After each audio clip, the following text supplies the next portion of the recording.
France Info. 20h, 21h, les informés. Antoine Comte. Bonsoir à tous et bienvenue dans les informés du soir. Je suis ravi de vous retrouver sur France Info à la radio, mais aussi à la télévision sur le canal 27 de la TNT. Et vous le savez, nous sommes samedi, c'est la tradition. Regard ce samedi de nos correspondants étrangers sur l'actualité française. Mais avant ça, qu'est-ce qui fait la une ce soir ? Eh bien, ce terrible drame outre-Rhin après cette attaque à la voiture bélier en Allemagne hier soir sur le marché de la ville de Magdebourg, situé à peu près 160 km de Berlin, et le bilan est lourd, très lourd, 5 morts et plus de 200 blessés, et surtout des questions autour du profil de l'assaillant et de ses motivations. Ce qui fait la une aussi ce soir, c'est la France qui n'a toujours pas de gouvernement, toujours pas de fumée blanche du côté de Matignon, même si François Bayrou, le nouveau Premier ministre, nous a promis un gouvernement avant Noël. Et puis on parlera également ce soir bien sûr de Mayotte, où la situation sanitaire est toujours aussi délicate, sans parler des propos polémiques d'Emmanuel Macron, le chef de l'État, qui ont laissé des traces sur place et beaucoup de colère dans l'archipel. Nos informés ce soir, Richard Verly, bonsoir, vous êtes correspondant pour le média suisse Blick, merci d'être avec nous. Adeline Percept, bonsoir. Bonsoir. Vous êtes correspondante en France pour la télé belge RTBF, merci d'être là également. Juan José Dorado, vous êtes correspondant à Paris pour plusieurs journaux espagnols, bonsoir à vous. Buenas tardes. Buenas tardes à vous. Et Alberto Toscano, on ne vous présente plus non plus, vous êtes italien, journaliste, écrivain, éditorialiste ici en France chez nous. Bonsoir. Buonasera. Et voilà, 24 heures après cette terrible attaque à la voiture bélier du côté de la ville de Magdebourg en Allemagne, une veillée était organisée ce soir dans la cathédrale de la ville, et on va retrouver sur place tout de suite notre envoyé spécial Benjamin Haïli. Benjamin, vous avez suivi cette veillée pour France Info. On imagine que l'émotion était immense, et elle est toujours peut-être d'ailleurs immense autour de vous. Oui, bien sûr, il y a encore des centaines de personnes rassemblées ici devant la cathédrale de Magdebourg. Ils étaient peut-être plusieurs milliers tout à l'heure au moment de cette cérémonie qui a duré près d'1 heure. Beaucoup d'émotions, vous l'avez dit, du recueillement, un silence vraiment saisissant. Des bougies aussi, comme toujours, après une attaque, quelque chose qui touche une ville comme Magdebourg. Les gens, les anonymes, spontanément viennent déposer des bougies, des fleurs. Et ce soir, ils étaient tous là devant l'écran géant, parce qu'évidemment, il n'y avait pas de place pour tout le monde à l'intérieur. À l'intérieur de la cathédrale, il y avait notamment les secouristes, ceux qui sont intervenus après que cet homme, ce médecin saoudien, a semé l'horreur finalement au milieu de ce marché de Noël. Sur 400 mètres, il a foncé dans la foule. Des images qui ont traumatisé toute une ville. Je suis arrivé ici à la mi-journée. J'ai vu des gens en pleurs aux abords de ce marché de Noël. Des gens qui n'arrivent pas à comprendre que leur ville, leur petite ville, c'est ce qu'ils me disent, une ville de 250 000 habitants, qu'ils qualifient de petite ville, tranquille, que cette ville subisse une horreur pareille. Ils n'arrivent pas à s'en remettre. Et ce soir, pendant cette cérémonie, le message principal martelé notamment par la maire de Magdebourg, qui a pris très rapidement la parole, ce message, c'était un message d'unité, de solidarité. Serrez-vous les coudes, ne vous laissez pas, ne vous abandonnez pas finalement aux divisions. Voilà ce qu'a dit la maire de Magdebourg pendant cette cérémonie. Un message entendu évidemment ici sur le parvis devant la cathédrale de Magdebourg. Après, on va pas se mentir, il y a des élections dans pas très longtemps, le 23 février, et malheureusement, me disaient certains, le contexte électoral a peut-être déjà rattrapé cette tragédie. Il y avait notamment des militants de l'AfD, le parti d'extrême droite allemand, qui étaient présents à la mi-journée au moment où Olaf Scholz, le chancelier, est venu se recueillir sur les lieux de l'attaque. Ces militants l'ont sifflé, l'ont conspué, des slogans ont résonné, rompant finalement ce silence, ce recueillement. Ça a choqué certaines personnes ici. Mais évidemment, le contexte électoral a rattrapé peut-être ce qui s'est passé ici à Magdebourg. Un homme me disait dans cette foule d'anonymes devant la cathédrale tout à l'heure, aujourd'hui c'est le solstice d'hiver, nous vivons des heures sombres, très sombres à Magdebourg. Permettez-moi peut-être juste un symbole, celui de ces bougies, cette lueur, la lueur des bougies sur le parvis de la cathédrale de Magdebourg. Merci beaucoup Benjamin, merci pour Pour ce témoignage. Avant de donner la parole à nos 4 informés du soir, Joachim Bitterlich, vous êtes en ligne avec nous. Bonsoir monsieur. Vous êtes ancien ambassadeur et ancien conseiller diplomatie et sécurité du chancelier allemand Helmut Kohl. Je voulais vous interroger monsieur Bitterlich sur le déplacement du chancelier allemand Olaf Scholz, qui s'est rendu sur place ce matin pour se recueillir et pour tenter de rassurer les Allemands face à ce drame terrible. Quelle doit être désormais la réponse politique des autorités allemandes? Comment faire concorde autour des familles endeuillées?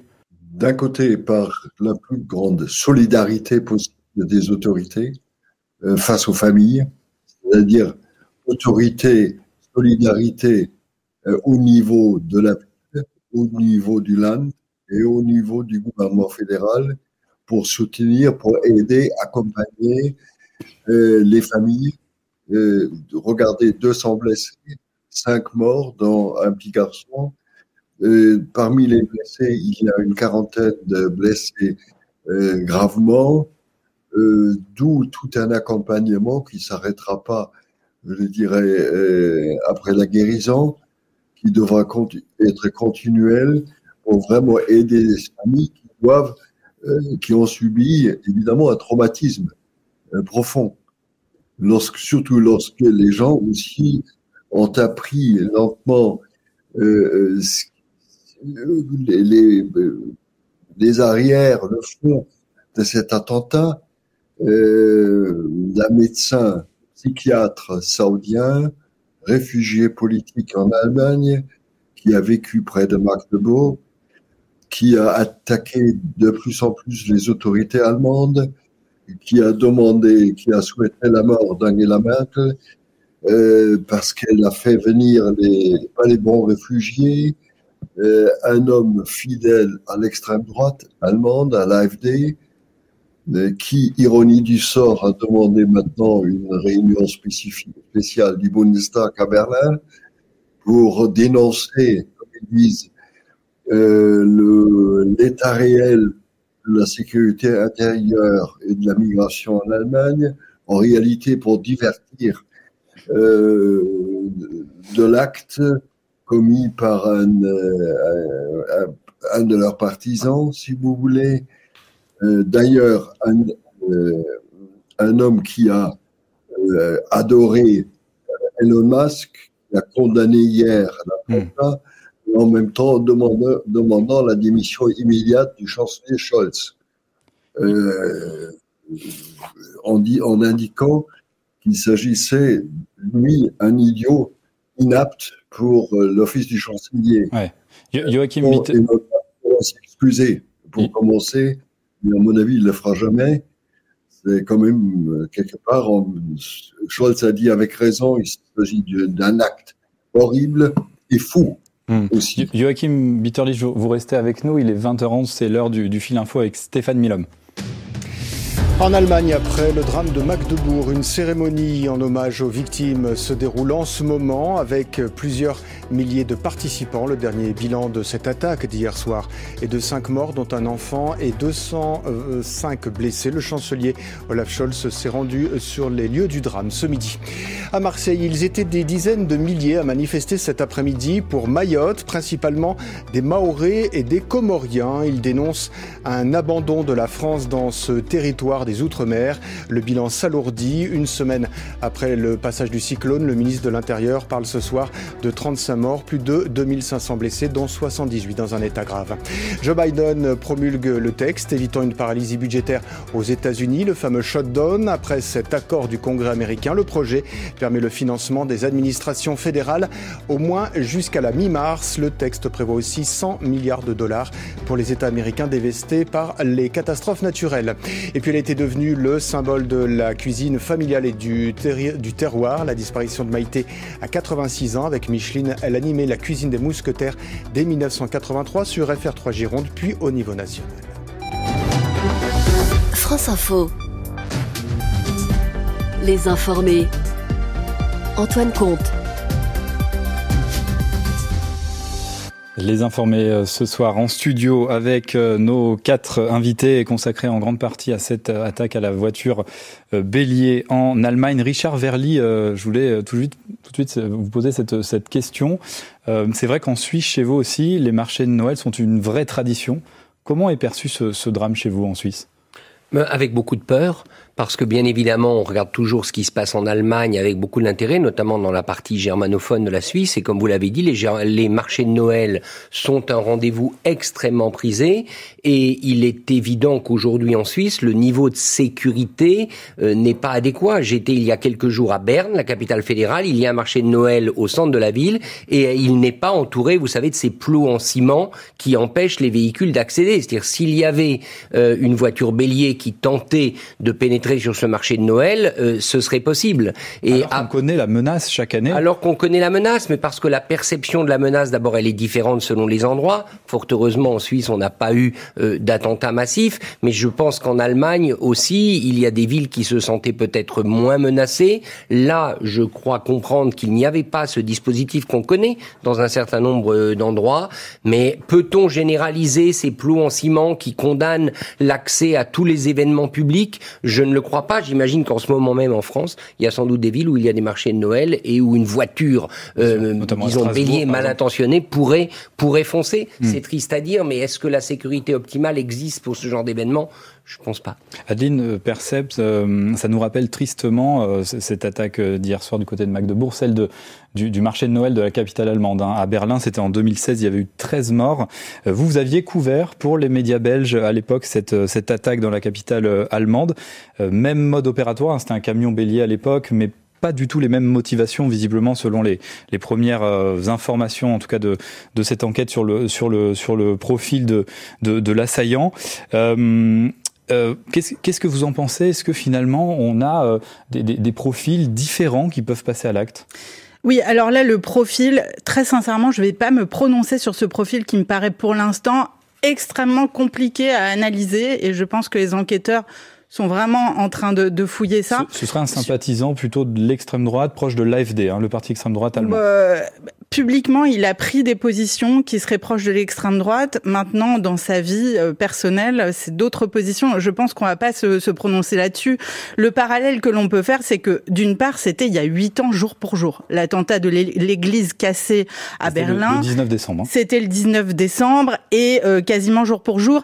Et disons qu'il y a un symbole. D'autre part, le marché de Noël, c'est très traditionnel, c'est très ancré dans la société allemande. Donc clairement, quel que soit le profil de l'auteur, il y a la volonté de toucher au cœur la société allemande, puisque tout le monde se retrouve dans les marchés de Noël qui sont près de chez eux. Voilà. Et les gens sortent du travail et on va au marché de Noël, etc. Donc c'est symboliquement extrêmement puissant, je dirais, cet attentat. À l'époque, sur l'attentat de l'église cassée, on se rappelait de ce qui venait de se passer à Nice quelques mois auparavant, qui était au fond aussi un acte très fort, le jour d'une fête nationale, celle de la France à Nice. Donc toucher au cœur la société.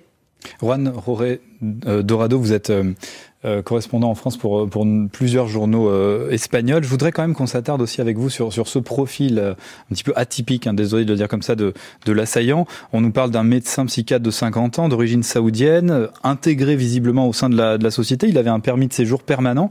Est-ce que ce profil vous surprend, vous étonne par rapport à ce qu'il a commis hier sur ce marché de Noël de Magdebourg? Tout à fait, comme disait Adeline, c'est vrai, c'est un profil complètement atypique par rapport à ce qu'on attendait, à ce qu'on a supposé dès les premières minutes quand on a connu ce qui s'est passé du côté de Magdebourg. Mais ce qui est le plus inquiétant aussi, c'est le fait que ça arrive à un moment très compliqué pour l'Allemagne, parce qu'on est dans une période post-électorale. Donc, on parle des stabilité politique. Voilà, il y aura de nouvelles élections le 23 février. Le 23 février, donc, et on sait parfaitement que les questions liées à l'immigration allaient être au centre des élections. Maintenant, ils le seront sans aucun doute, qu'ils soient proches de l'extrême droite ou qu'ils soient proches d'un autre mouvement. La réalité est que c'est l'Allemagne qui est touchée au cœur, que c'est la société allemande qui est touchée au cœur. Et je suis inquiet du fait justement de l'impact que ce peut avoir sur les prochaines élections et sur cette stabilité et cette solidarité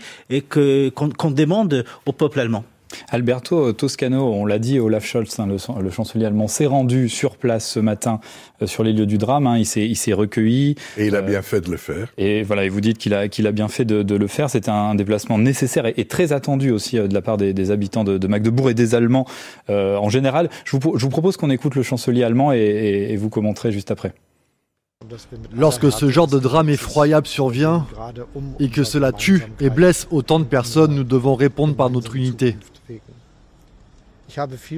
Restons ensemble, unis, pour qu'il n'y ait pas de haine et que nous restons une communauté. Alberto Toscano, est-ce que vous avez l'impression que finalement la société allemande peut se ressouder derrière son chancelier, derrière sa classe politique, ou est-ce qu'on a plutôt tendance à penser qu'elle va se diviser assez profondément ? Difficile à imaginer une société qui va se recompacter, évidemment. Elle est rassemblée dans le deuil, dans la tristesse. Mais c'est une société qui, dans cette période préélectorale, est divisée par la passion politique. Alors, chaque parti politique, évidemment, va essayer d'exploiter cette atmosphère d'insécurité qui est la véritable conséquence de cet attentat. Indépendamment des causes éventuelles politiques de ce comportement criminel de ce monsieur, et il y a la conséquence. Et la conséquence est une atmosphère d'insécurité qui augmente. Et ça peut amener de l'eau au moulin des extrêmes. Et en particulier en Allemagne de l'extrême droite, qui est une extrême droite très particulière. L'AfD, notamment. Plus extrême que ça, tu meurs. Donc, c'est vraiment un parti dangereux, isolé. C'est un parti qui est plus extrême que le Rassemblement national chez nous, par exemple. Le Rassemblement national l'a isolé, a contribué à l'isoler au Parlement européen. C'est un parti néo-nazi. Donc, ce parti essaye de profiter de toute opportunité, de toute atmosphère de tension dans la société pour obtenir des avantages de nature électorale. Et le 23 février, les Allemands vont aux urnes. Et aujourd'hui, l'Allemagne, pays clé en Europe, est un pays déstabilisé, incertain, avec très peu de visibilité. Moi, je pense que la démocratie chrétienne allemande, la CDU-CSU, va profiter de ce contexte. Mais tout est possible. Et surtout, à la veille d'une élection, il faut être très prudent. On continue d'analyser, de décrypter les conséquences politiques de cette attaque à la voiture bélier en Allemagne. Il est 20h20, c'est l'heure du Fil Info avec Stéphane Milhomme. Et attention, si vous allez dans les Alpes ces prochains jours, les équipements spéciaux sont plus que nécessaires. Météo France place l'Isère, les Pays de Savoie en vigilance orange, neige et verglas dès demain matin. Attention également aux avalanches. En montagne, près d'1 mètre de neige est attendu en l'espace de 48 heures au-dessus de 1500 mètres. Il fonctionne depuis 11h48 précise et avec 12 ans de retard. L'EPR est désormais raccordé au réseau national électrique depuis Flamanville dans la Manche. Le réacteur nucléaire le plus puissant de France commence à produire ses premiers électrons. En Allemagne, le bilan est désormais de 5 morts, dont un enfant de 9 ans et 205 blessés. Après le drame d'hier soir au marché de Noël de Magdebourg, une cérémonie en hommage aux victimes réunit ce soir plusieurs milliers d'Allemands. À Gaza, un accord de cessez-le-feu est plus proche que jamais. C'est ce qu'avance en tout cas le Hamas, le Djihad islamique et le Front populaire de libération de la Palestine. Les trois groupes estiment qu'à ce stade, Israël ne cesse d'imposer de nouvelles conditions. Ils le disent dans un communiqué commun après cette réunie hier au Caire en Égypte.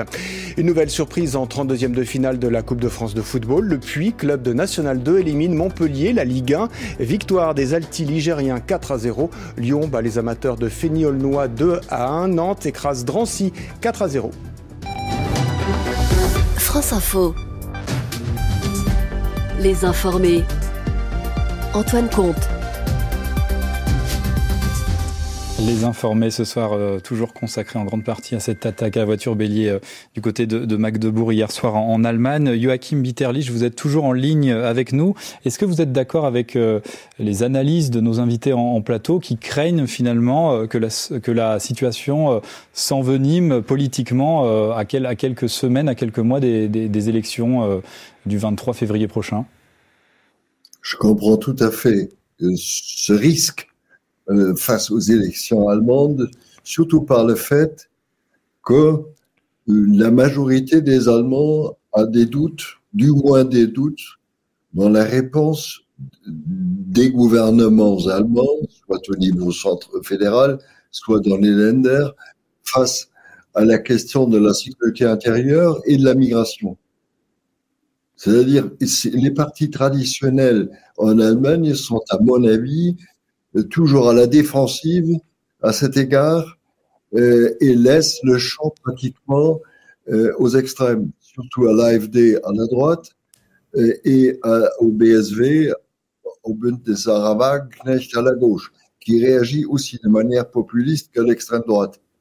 Et au lieu de prendre cette affaire en main, contrôler l'agenda, expliquer clairement à la population ce que les partis souhaitent, et c'est valable pour les sociodémocrates comme pour les chrétiens-démocrates, indiquer clairement les objectifs de la politique pour regagner la confiance de la majorité de la population. Pour moi, c'est un sujet clé pour les élections du 23 février. Richard Verly, vous vouliez compléter? Oui, la grande difficulté, c'est ce qui fait que, vu d'ici, on a de la peine à apprécier la situation, c'est que Olaf Scholz est un chancelier faible en ce moment. Alors, il faut quand même rappeler qu'il avait été donné perdant lors des dernières élections législatives et que finalement, il les avait remportées. Et qu'il y a ce gouvernement de coalition dirigé par le Parti social-démocrate.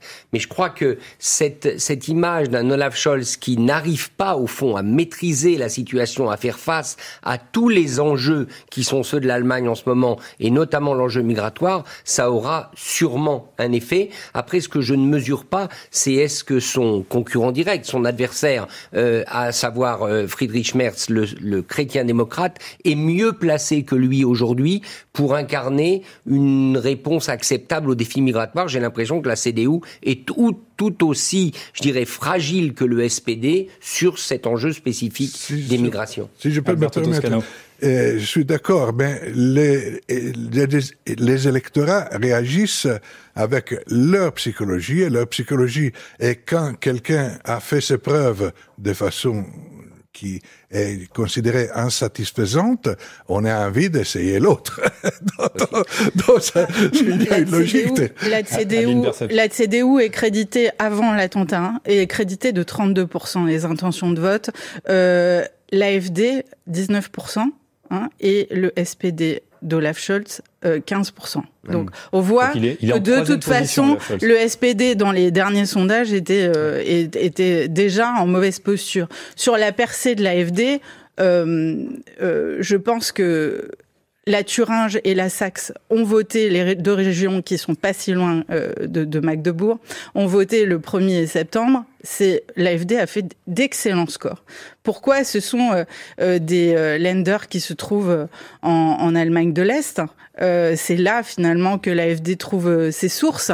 Alors c'est vrai que nationalement, il me semble difficile que l'AfD arrive réellement au pouvoir, puisque le CDU-CSU, comme le SPD, on dit qu'ils ne gouverneraient pas avec ce parti.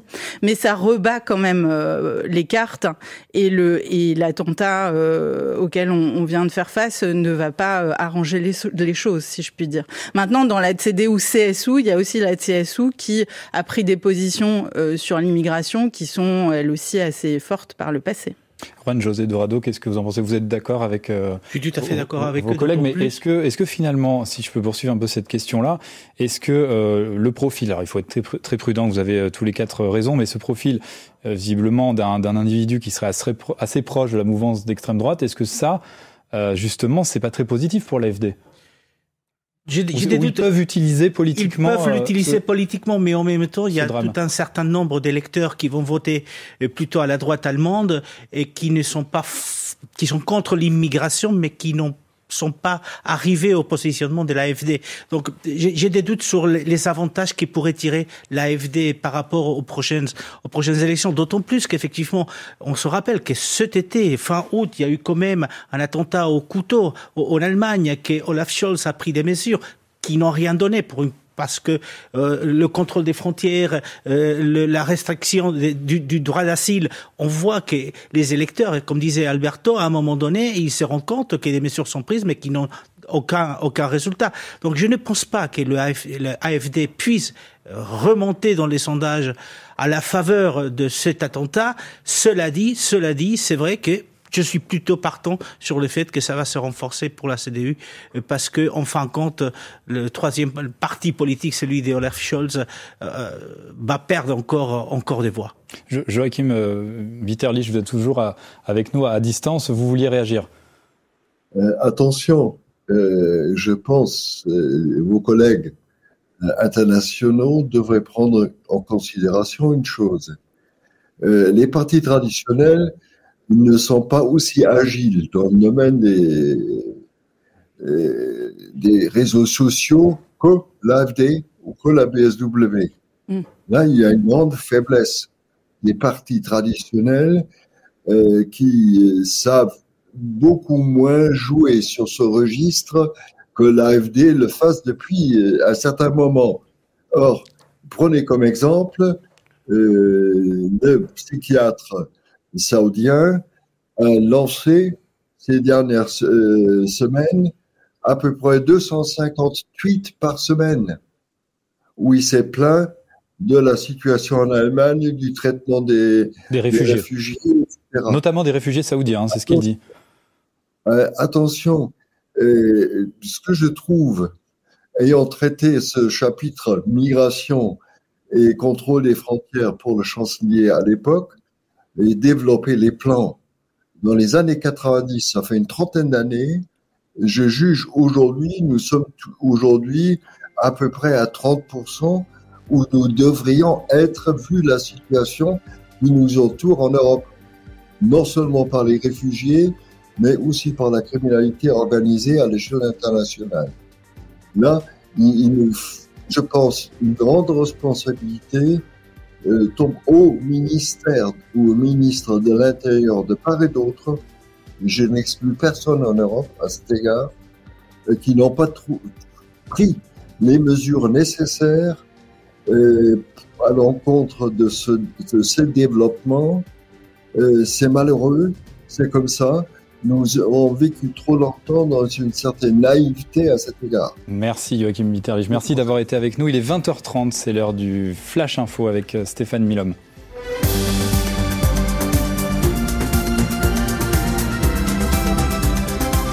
Et c'est Olaf Scholz, le chancelier allemand, qui le déclare depuis Magdebourg, après l'attaque d'hier. Il ne faut pas ajouter de la haine à l'horreur. En attendant, des milliers d'Allemands participent ce soir à une cérémonie en hommage aux 5 morts et 205 blessés. Le suspect, un médecin saoudien de 50 ans, reste interrogé par la police. Cet homme dit en vouloir à la politique d'asile de l'Allemagne.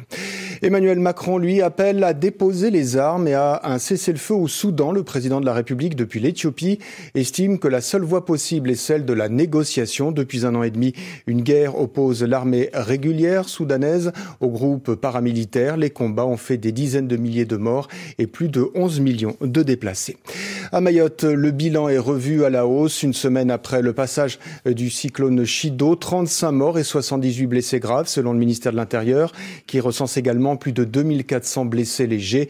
La préfecture assure que 30% des foyers ont à nouveau de l'électricité. L'eau courante est rétablie dans le chef-lieu de l'archipel.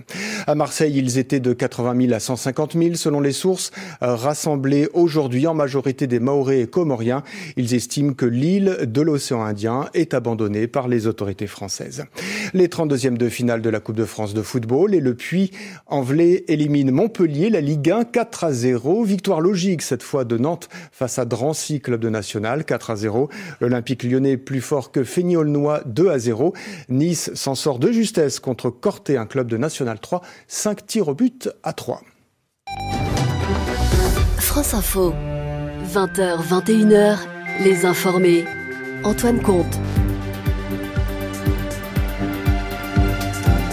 Les informés du soir, toujours avec nos 4 correspondants étrangers, Richard Verly, Adeline Percept, Alberto Toscano et Juan José Dorado. Merci d'être avec nous. Je vous propose qu'on aille en France désormais et qu'on parle de ce futur probable nouveau gouvernement. On ne sait plus trop comment le qualifier. En tout cas, il n'y a pas de fumée blanche encore ce soir du côté de Matignon, alors que François Bayrou, le nouveau Premier ministre qui vient d'être nommé par Emmanuel Macron, nous a promis un nouveau gouvernement avant Noël. Il va falloir faire vite parce que Noël, c'est mardi soir. Je vous propose qu'on écoute François Bayrou. Moi, je pense que dans le week-end, il faut que le gouvernement soit présenté, en tout cas avant Noël. Noël, c'est mardi soir. Richard Verly, est-ce qu'on doit le croire, François Bayrou, le Premier ministre? Est-ce que vous y croyez à cette annonce de nouveau gouvernement avant mardi? Écoutez, oui, s'il le dit, c'est qu'il veut le faire. Et donc, l'autre variable, c'est Emmanuel Macron. Est-ce que la liste que François Bayrou soumettra à Emmanuel Macron, la liste de ministres, sera acceptée par l'Élysée? On parle beaucoup de dimanche soir, sachant que lundi, si je ne me trompe pas, il y a le deuil national pour Mayotte, et qu'un jour de deuil, ce serait malvenu pour nommer un gouvernement. Donc voilà, après, pour moi, il y a deux questions. D'abord, je ne vous cache pas pourquoi cette précipitation, parce que je pense que les Français, en tout cas ceux à qui je parle, ne sont pas suspendus à l'agenda politique. Ils auraient pu comprendre que ce gouvernement reste en place pendant les fêtes, sauf que Emmanuel Macron a un message à prononcer le 31 décembre et qu'on peut imaginer qu'il préférerait le faire avec un gouvernement en fonction et non pas démissionnaire. L'autre question que j'ai, c'est évidemment, comme nous tous, la composition de ce gouvernement et surtout la capacité de François Bayrou à faire autre chose, autrement que Michel Barnier, parce que si c'est un gouvernement qui, dans sa couleur politique, dans son positionnement, ressemble à celui de Michel Barnier, eh bien, il y aura un autoroute tout droit désigné pour la censure, même si pour l'instant, les partis sont relativement, disons, moins offensifs sur ce sujet, mais très rapidement, ils pourraient redevenir agressifs. Adeline Perceps, comment justement est perçu ce blocage politique en France? On n'était pas habitué en France à avoir de tels blocages politiques, alors qu'en Belgique, ça a été le cas. Très souvent, les Belges ont pris leur temps pour former un gouvernement. Il n'y a pas de gouvernement en ce moment, hein, ça fait 6 mois. Donc, voilà. Non, mais voilà. Bon, mais en Belgique, ça se fait comme ça parce que si vous voulez, la culture politique belge est comme ça. Donc tous les jours, Bart De Wever, qui est le formateur du gouvernement qui a été nommé par le roi, hein, puisqu'il est celui qui représente le parti qui a eu le plus d'élections, le plus de votes aux élections du mois de juin. Voilà, il parle tous les jours avec ses collègues des 5 partis qui doivent former la coalition Arizona. Donc on connaît les partis qui vont faire partie de cette coalition. C'est le centre-droit, le centre-gauche, etc. Qu'est-ce qu'on dit en Belgique du blocage politique français? Eh bien, on ne comprend pas. C'est vrai que les Belges, je suis appelée quasiment tous les jours pour faire des duplex, pour l'expliquer sur la télévision. Et alors, qu'est-ce que tu dis? Tu vas Regardez vos téléphones, peut-être que François Bayrou va vous appeler aussi. Non, on ne comprend pas ce blocage et en même temps, je pense que la France a une culture politique qui est très très différente. Le problème, si vous voulez, pour les Belges, mais comme pour tous les voisins européens, c'est de voir la faiblesse politique de la France. Et la faiblesse politique de la France concomitante à la faiblesse politique, mais économique aussi, de l'Allemagne. Ouais. Donc là, on est dans de l'Europe, et donc de l'Union européenne. Et donc de l'Union européenne, puisque ce sont 2 pays qui comptent énormément au sein de l'Union européenne. Voilà ce qui est, si vous voulez, le défi et l'inquiétude des voisins européens. Parce que, j'insiste, la faiblesse politique de la France, c'est la faiblesse diplomatique de la France. Or, il y a tout un ensemble de pays qui sont dans le sillage de la France diplomatiquement. Par exemple, la Belgique.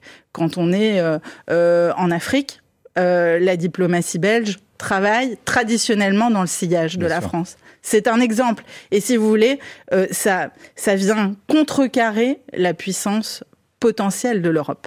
Alberto Toscano, de l'autre côté des Alpes, qu'est-ce qu'on pense, par exemple, de François Bayrou?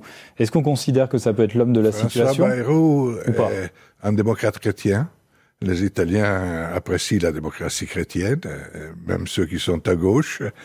Et si vous permettez une citation personnelle, en 2007, Le Monde a demandé à plusieurs correspondants étrangers, chacun d'écrire quelque chose sur un candidat, et mon rôle a été d'écrire l'article sur François Bayrou. Et je me permets de l'autocitation, je dis, il est un démocrate chrétienne à la française. Et il est encore. Et c'est peut-être la clé de son possible succès. Oui, est-ce que c'est l'homme de la synthèse? Est-ce que, globalement, il peut parler à la gauche? On a l'impression que non. La force de François Bayrou est sa faiblesse. Et qu'est-ce qui va se passer si il ne réussit pas? Ils seront presque tous en difficulté, sauf les extrêmes. Monsieur Mélenchon et Madame Le Pen, qui rêvent d'une présidentielle anticipée.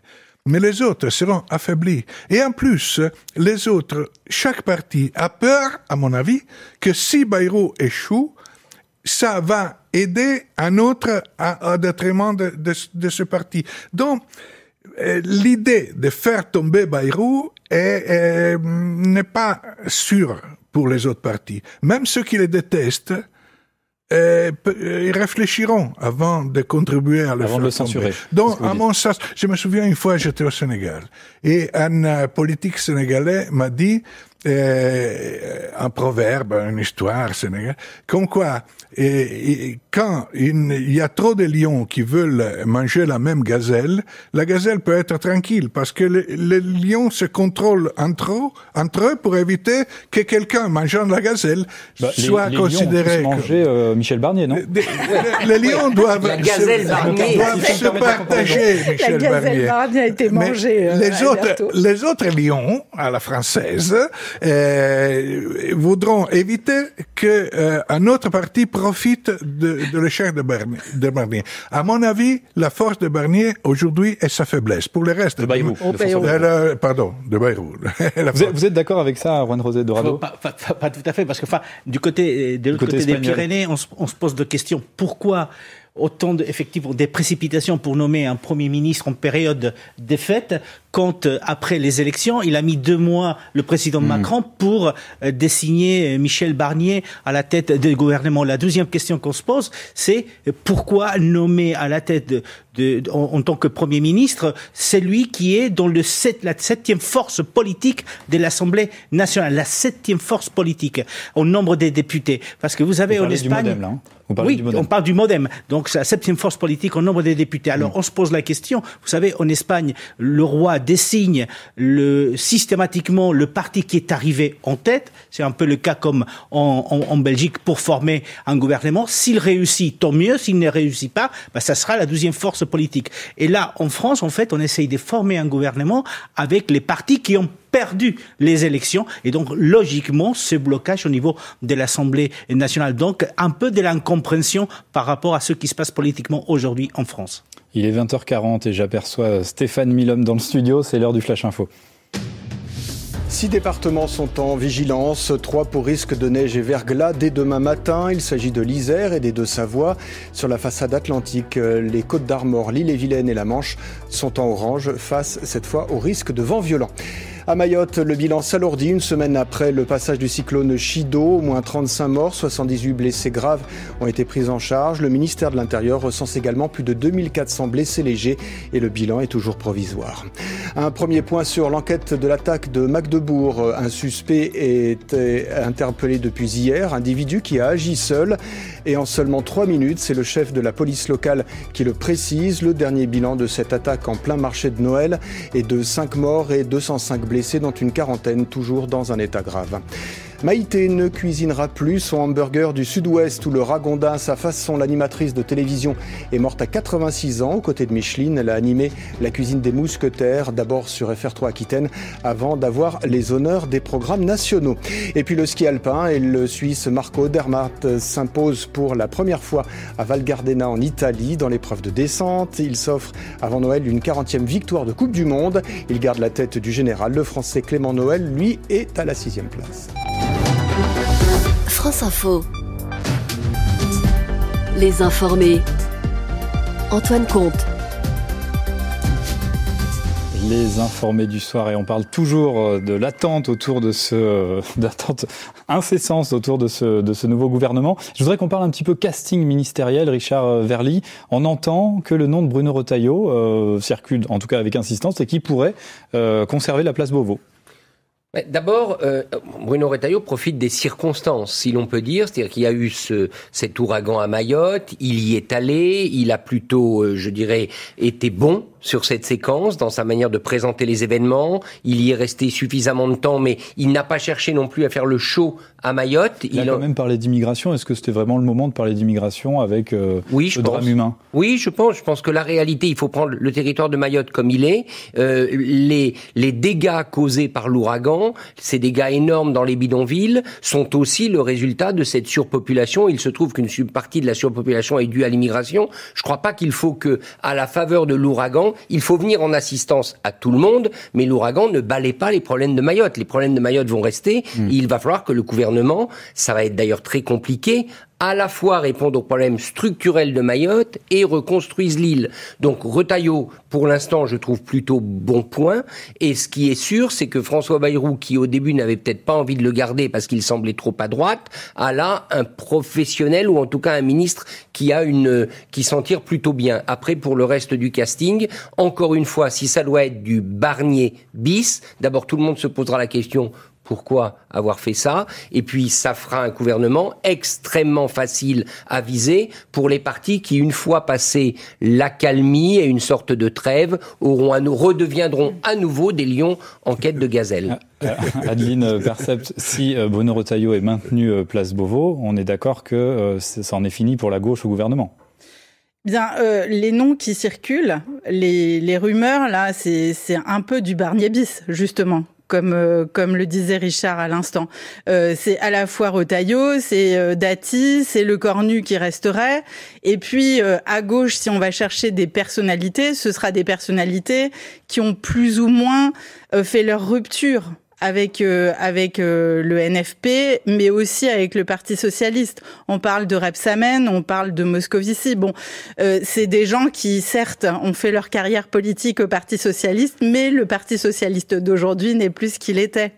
Donc, moi, je me suis posé directement la question quand François Bayrou a été nommé. Je me suis dit, mais quelle différence avec Michel Barnier ? Très sincèrement, quelle différence idéologique, il n'y en a pas franchement beaucoup, et quelle différence de casting et de profil, j'ai un doute, vraiment j'ai un doute. Et donc quelle différence sur le résultat, la censure au bout? Et c'est ce que je pense. Je pense, mais c'est tout à fait personnel, qu'il ne passera pas l'hiver. Alberto Toscano, qu'est-ce que vous en pensez? Est-ce que finalement Emmanuel Macron, qui appelait de ses voeux à la formation d'un gouvernement d'intérêt général, je le cite, là on en est extrêmement loin? Ah ben, bien sûr, mais l'arithmétique est l'arithmétique.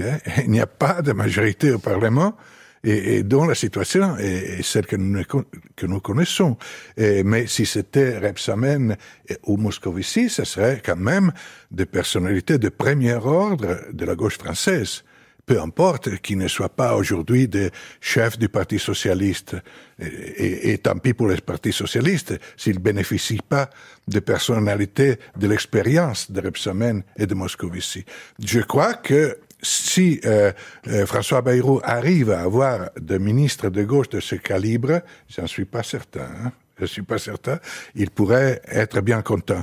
Ce gouvernement est un gouvernement, je le répète, faible. Moi aussi, je pense qu'il aura beaucoup de difficultés à passer l'hiver. Il doit quand même passer l'automne.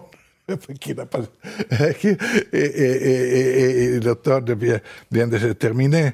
Et il doit passer le mois de janvier. Et ce sera déjà quelque chose. La situation, la raison de la crise, en réalité, est le budget. Il y a un pays qui a 3 milliards de dettes, un pays qui va payer 60 ou 70 milliards d'intérêts sur cette dette, un pays en difficulté à prendre des décisions pour renforcer son état social. Alors Alberto Toscano, il n'y a pas d'argent. Vous parlez de la dette, c'est intéressant, et c'est la question que je voulais vous poser, Juan José Dorado, sur le budget. Il y a eu cette loi spéciale, en effet, pour appliquer le budget 2024, mais il n'y a toujours pas de budget 2025. Comment vous voyez les choses, vous? Les Espagnols ne sont pas du tout étonnés, puisque nous n'avons pas de budget pour 2025, puisque nous marchons actuellement en 2024 avec le budget approuvé en novembre 2022. Parce que le gouvernement espagnol, effectivement, n'arrive pas à faire voter un budget, donc il proroge le budget. Donc c'est pas du tout étonnant pour les Espagnols, c'est tout à fait compréhensible. Là où on était le plus surpris, c'était sur le fait qu'effectivement, apparemment 80% des Français ne savaient pas qu'il y avait la possibilité de proroger le budget avec une loi spéciale, et on l'a découvert dans les dernières semaines. Ce qui m'interpelle le plus, c'est que déjà, effectivement, effectivement le gouvernement de M. Bayrou, quand il sortira, pour lui, il a annoncé peut-être un budget pour le mois d'avril. Il espère arriver au moins jusqu'au mois d'avril. Mais je suis d'accord avec mes confrères.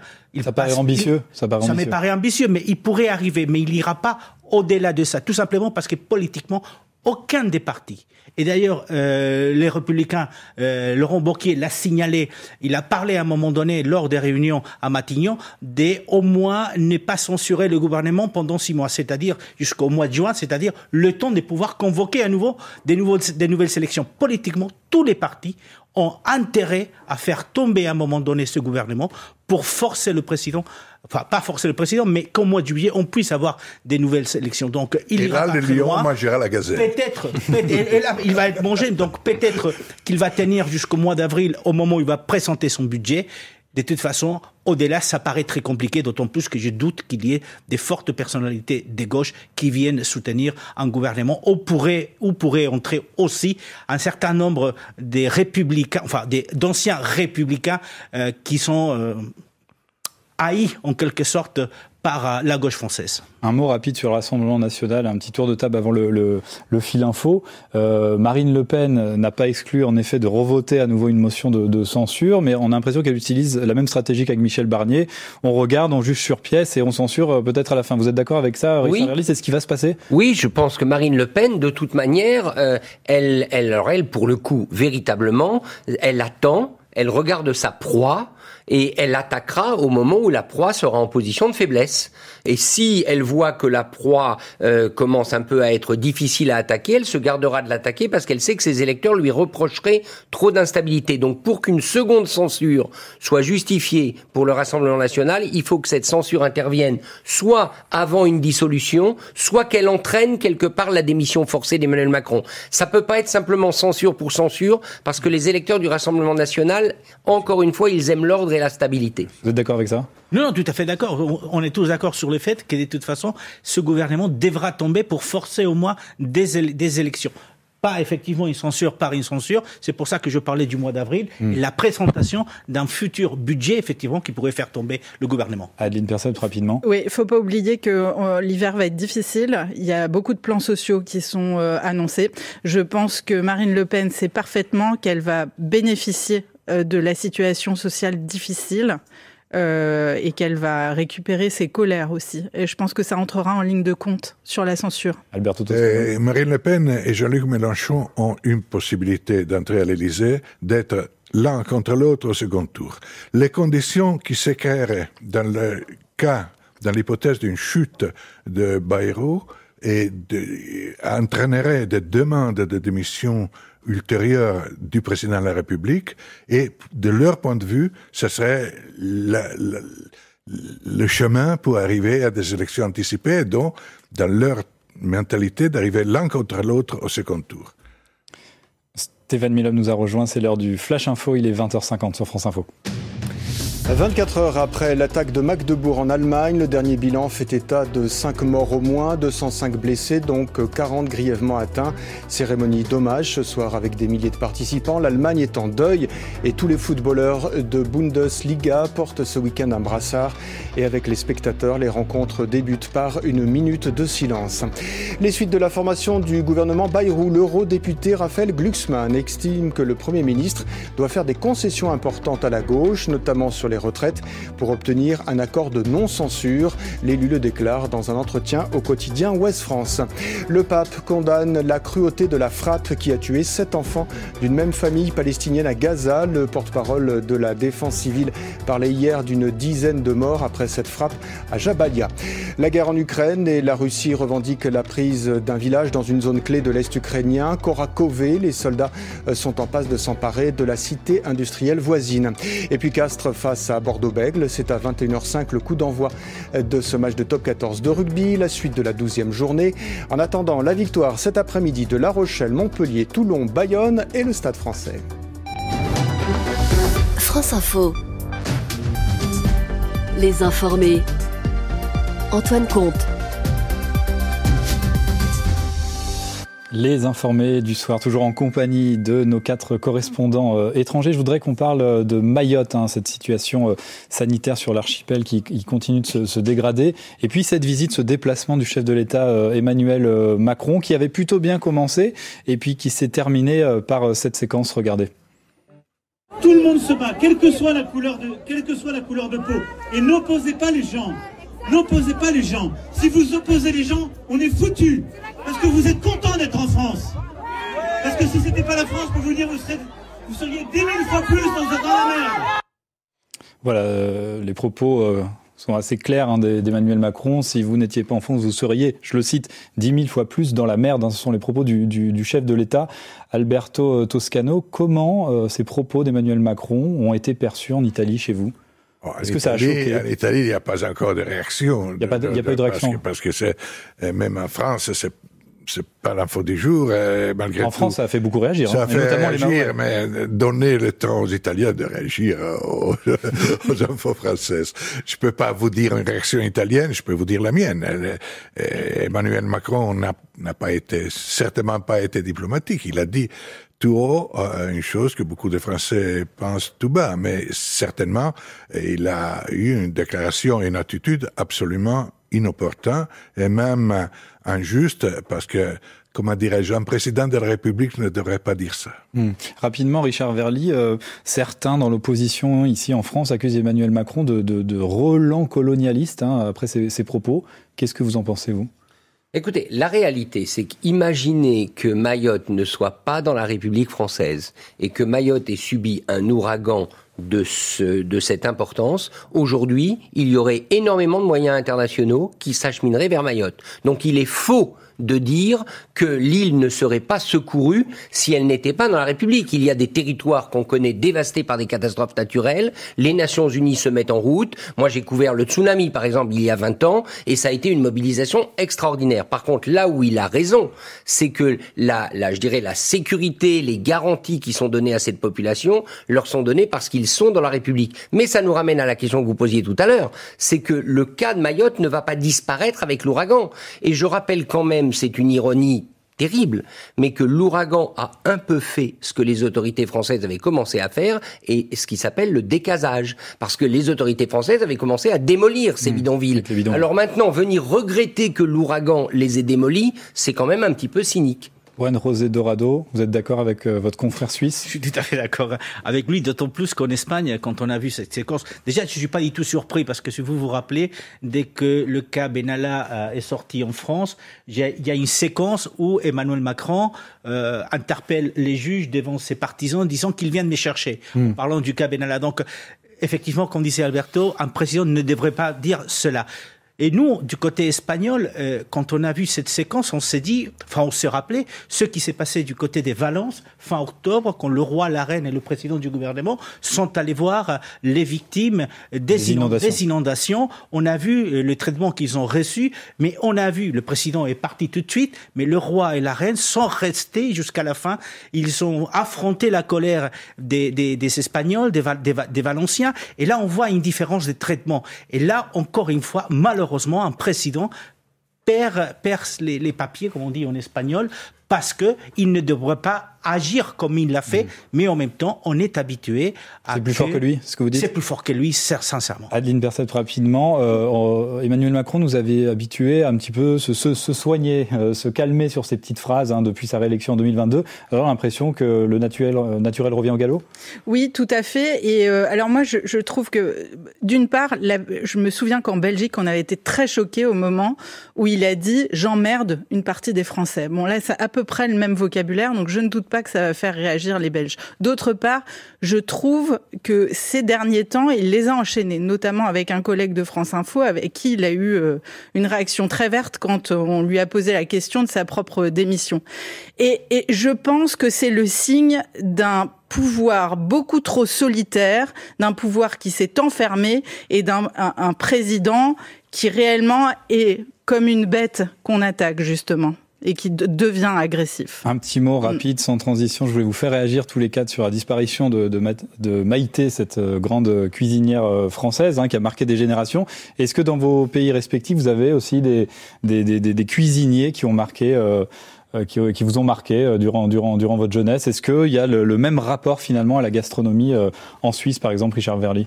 Alors, j'ai pas le souvenir, je l'avoue, d'une émission culinaire ou gastronomique qui m'ait marqué, mais oui, la cuisine a de l'importance et Maïté était connue en Suisse, elle était même venue faire des émissions spéciales.